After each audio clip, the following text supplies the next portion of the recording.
Hi, welcome back to another video. I'm so glad you're here. Today we're going to be talking about every book that I read in February. So the first 3 books that I read this month were just like short little novellas.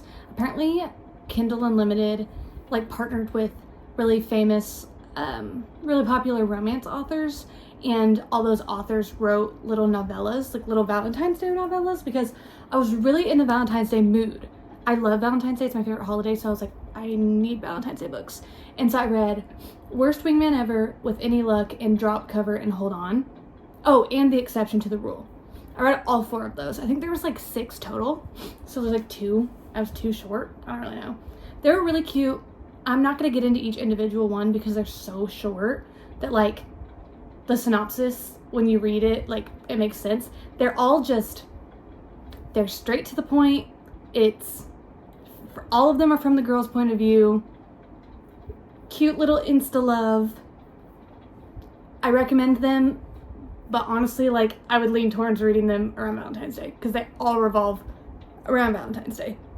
Also, I'm so excited because I started the Chestnut Springs series, which the Chestnut Springs series has been on my TBR for ever, and I was I'm never gonna read it, and then now I'm wait, I love cowboy romance. I started reading this and I'm all I want to read now is cowboy romance. That's it. So the first book is about Summer and Rhett, and Rhett's a bull rider and she's his publicist, and he kind of he's a little unpredictable in the media, and so she kind of is she has to live with him for 2 months to make sure that he does everything he's supposed to and make sure his image is good. And it's just them. She's very strong-willed, but she has a lot of trauma, and he has some issues too when it comes to bull riding and his perception of himself. It is so cute. They fit together so perfectly. I think I gave this book 4.5 stars, but she this was a 5-star read for me. I haven't stopped thinking about them. They are just precious together, and the way that she is on his ass, he better not step out of line, because she's gonna get him. She's no, don't do that. Why are you doing that? You're that's stupid. Why would you do that? She's a baddie, okay? You need to read this book. They're so cute together. They're so cute together. And then the second book in the series, Heartless, is Willa and Cade's story. Willa is Summer's best friend, and Cade has a son, Luke. He's a single dad, right? And he works on the ranch. The brother's dad, owns the ranch. Not Chestnut Springs. They live in Chestnut Springs. The ranch is Wishing Well Ranch. Their dad owns it, but he's too old now to work it. And so Cade works the ranch. And he needs someone to watch his son during the summer. And so Summer's hey, get Willa on it. Cade has, again, so much trauma. His ex-wife is nuts. She's absolutely crazy. And Willa kind of has to peel back his I hate everyone shell, and he ends up having this really soft spot for her. It's so cute. She's very fiery, just like Summer. And Cade hates everything and everyone, but he's kind of wait, I kind of like her. It's really cute. They're cute. He's very intense, but she's really fun, so it offsets really well. And then I read Powerless, which is Jasper and Sloane's story, and Jasper is their Jasper is their friend who they took him in when he was really young because he had a bad home life, and Sloane is their cousin. So they've grown up around each other, but they're not related. But they've always she's always had a thing for him, and he's always been no, I'm a little older than her, and I don't want to mess up this good thing I have with their family, so I'm not gonna touch that. But she's been in love with him for literally ever since she first met him. And so it's just them. She is supposed to get married, and she ends up not getting married because the guy's really awful. And he swoops in and saves the day, and they end up spending a bunch of time together because of an unfortunate accident that happens. And it's just really sweet to see how their relationship progresses and to see the things that he's struggling with and that he's going through. And it's about being powerful as a woman and standing up for yourself. They're really cute. I would say Rhett and Summer are my favorite, and then Jasper and Sloane, and then Cade and Willa. It's just so fresh. You need to. I cannot wait to finish this series. And then I read my most anticipated read of the year, House of Flame and Shadow by Sarah J. Maas. I was so excited for it. I loved the first 2 books of the Crescent City series. Like, I love all of her books. Like, anything she puts out, I'm gonna read it. But for some reason, this book just took me, it took me almost the entire month to read it. And it came out January 30th, I think. And it took me forever to finally finish it. I had to end up getting it on audiobook because I could not for the life of me sit down to finish it. And I can't tell if it's like because I was in a reading slump or what was going on. It just, a lot was happening, but also nothing. I still love the series, but this one, and like, I gave it 4 stars. Like, that's not bad by any means. It just didn't do for me what the other books had done. Does that make sense? Like, I just couldn't devour it. I don't really know. It was, the relationship progression was good, and like, in all of the little relationships that were going on. The stakes were really high. I liked that. The whole stuff with the Asteri and Bryce, and I don't know, I kind of felt like we were pulling things out of our you-know-what. That was a little, I don't know if I loved that. I don't know. I gave it 4 stars. I really like Bryce. She's not my favorite character, but like, I probably like her more than Feyre. Hot take. I really like Bryce, and I really like Crescent City. I like the world that it's in. I'm a little confused on how there's supposed to be another book when this book wrapped up so perfectly. Like, this book very much had a happy ending. Like, there were still some strings that were left loose, but not big ones. It was just kind of little things that, like, you could kind of make an assumption of, like, what happened there. But, like, all the big stuff was wrapped up really nicely.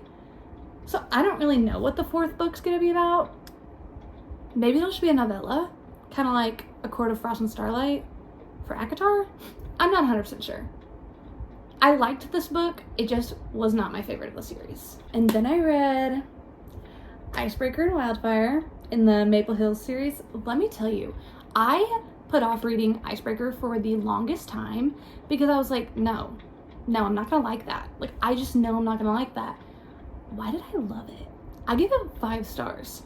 And let me say, I am so critical of romance books. So, like, I know I read so many of them, but I am so critical of them to the point where I, like, hardly ever rate them 5 stars.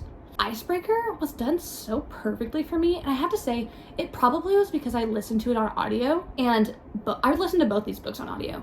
They were really great on audio. Like, I highly recommend, like, instead of reading them physically, I think you should listen to them because they flow really nicely on audio. I did not feel like it was insta-love. I felt like it developed very organically. I felt like it went really well. I really liked, what's her name? Anastasia. I really liked her. I really liked all the things that she has a hard time with. Like, I don't know. I think Nate and Anastasia, like, their characters and their character development was really beautiful. And their character development together and how they went from, you know, not being too, and I loved Nate.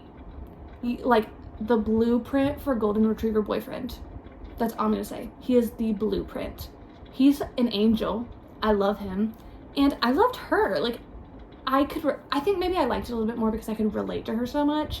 And she has a lot of anxiety, especially around, like, her sport, because, you know, it's ice skating and hockey romance. She's an ice skater. He's a hockey player. And the hockey players, like, something happens and their rink ends up getting destroyed, so they have to share with the figure skaters. And she doesn't like that, so it makes her mad at Nate. Nate's the team captain. And he's like, well, crap, like, we have to share this rink with her. Like, I want to, you know, mend this relationship so that we can share. And she was like, no, I don't like you. She's like, this ruins my plan, because she's very type A, and she's like, has a plan for everything. And she's like, no, you're pissing me off. And he, you know, ends up winning her over, obviously. It was so cute. They were so cute together. And I loved the subplot of having friendship breakup in the book. I'm not gonna tell you what, between who, but that was a, like, nice touch to have. It felt like there was so much plot in this book, and it was only like 400 some pages. All I'll say is I didn't love how much steam was in it. But other than that, it was so good. I loved it. And then I read Wildfire right after, like, immediately after. And I liked this one a lot, just not as much as Icebreaker. Russ he's so sweet. Like, he is puppy dog. Like, he's precious. He was lacking a little bit for me. I have to say. He was just lacking a little bit, and the main character, Aurora, she annoyed me a little bit. TBH. The summer camp setting, though, was cute. I'm a little confused why it was set in a summer camp when it's supposed to be a hockey romance series and there was no hockey in it whatsoever. But I can't complain. I've never read any, like, summer camp counselor romance thing. So that was, like, fun and different. I didn't love it, but also I don't love camp in general. So maybe that's just me. But it was a cute found family. The theme throughout these books is, like, Icebreaker, there was a cute found family, and this has a cute found family too, but it's a different found family, like, between all the camp counselors. And so that was cute. And Aurora, again, they always have trauma. They always have trauma. It was cute, not cute. It was cool that they, like, both had similar things where they both had really big family issues, Russell and Aurora, just in different realms and, like, different ways. And so they kind of helped each other navigate that. It was cute. It just fell a little flat for me. Icebreaker, I feel like they did it perfectly. This one fell a little flat. I just didn't love both of those characters. So that is all the books I read in February. I hope you enjoyed. If you did, you know what to do. I hope you have a great day. Thank you so much for joining me. Bye.